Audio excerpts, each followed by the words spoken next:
Dear Vice President, dear Secretary General Pejcinovic Buric, dear Director Sirpa Ratio, dear ministers, directors, and representatives of international organizations, ladies and gentlemen, let me give you a warm welcome to our Vienna City Hall. And I hope you had a smooth journey here and had the opportunity to enjoy our Viennese hospitality. I'm very pleased to welcome you on behalf of our Governor and Mayor Michael Ludwig, who sends you the best wishes and greetings. Unfortunately, prior commitments keep him from joining us today. It's a pleasure and a particular privilege for Vienna to host this high-ranking conference for the fourth time already. And for the second time, we are happy to welcome you in the historic setting of Vienna City Hall. Building a vision of hope is the motto of the Fundamental Rights Forum 2024, and I can assure you that we will do our very best to help make this vision come true. It's a simple fact that we currently live in complex times.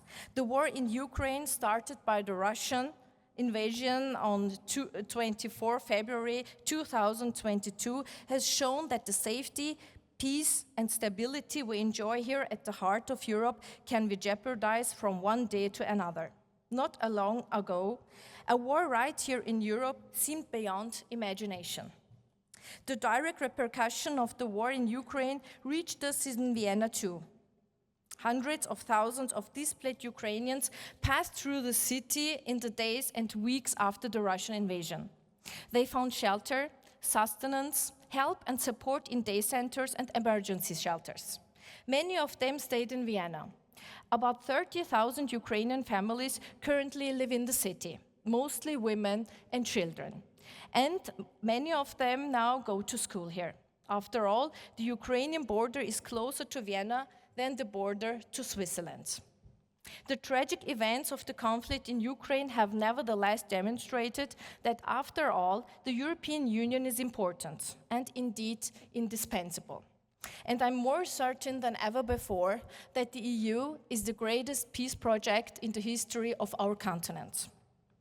The concept of European solidarity has never been more alive and vital than now.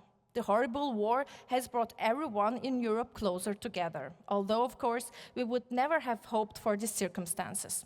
Europe will need this feeling of unity, this ability to stand as one, to deal with other key challenges ranging from migration to climate change.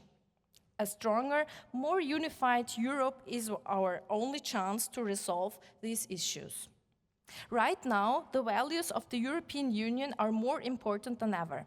Respect for human dignity, the freedoms, democracy, equality, the rule of law, and respect for human rights, including the rights of minorities.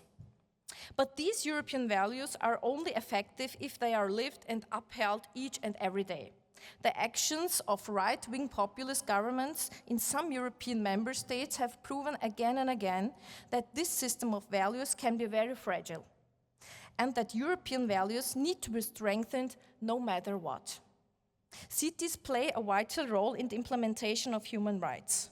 Back in 2014, the Vienna City Council adopted the declaration Vienna City of Human Rights. The subsequent establishment of the Vienna Human Rights Office marked the first step towards implementing the declaration, and a truly unique step to date.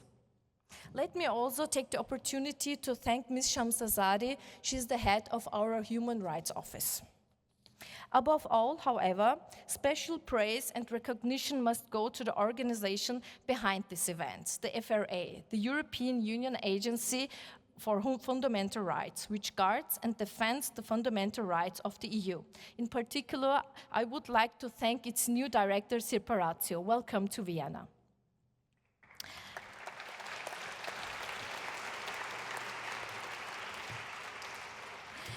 Ladies and gentlemen, Austria joined the EU almost 30 years ago. Until then, Vienna was a beautiful but rather outdated city close to the Iron Curtain that divided Europe until 1989.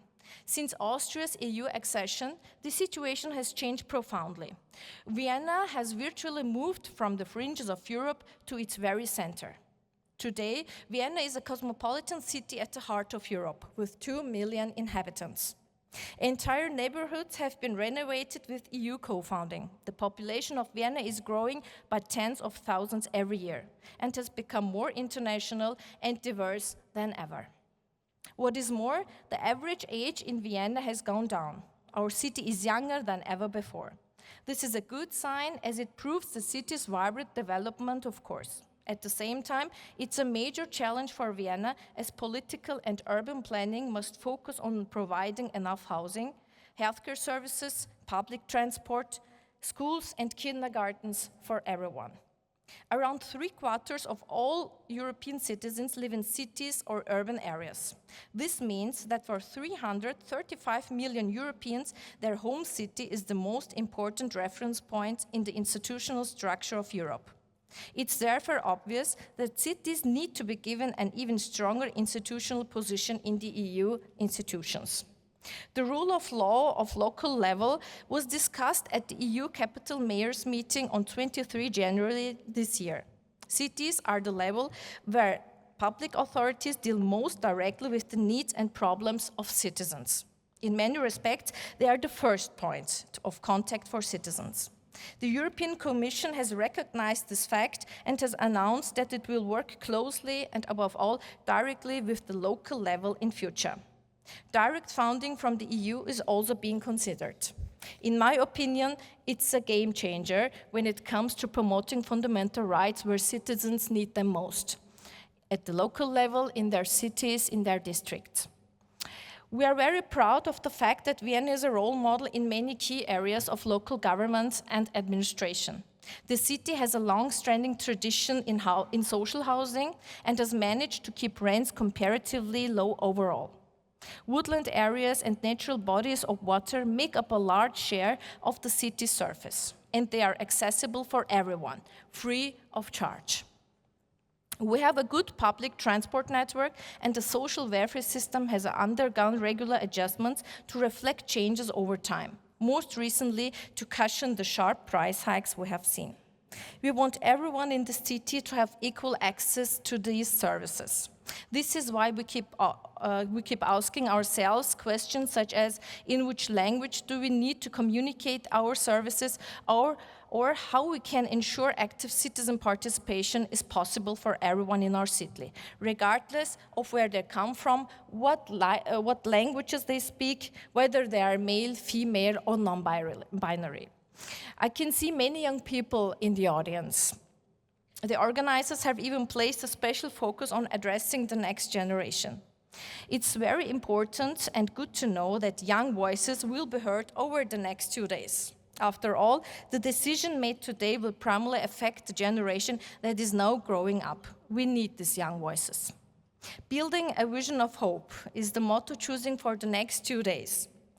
And the subtitle reads, Connect, Reflect, Act. I feel confident that Vienna can make a humble contribution to ensuring that this event not only results in a shared vision, but also in the first steps we need to take together to make Europe better, fairer, and more peaceful. On this note, I hope you will feel at home in Vienna, and wish you all the best for the joint debates and the time you spent networking. Welcome to Vienna. Thank you. Thank you very much.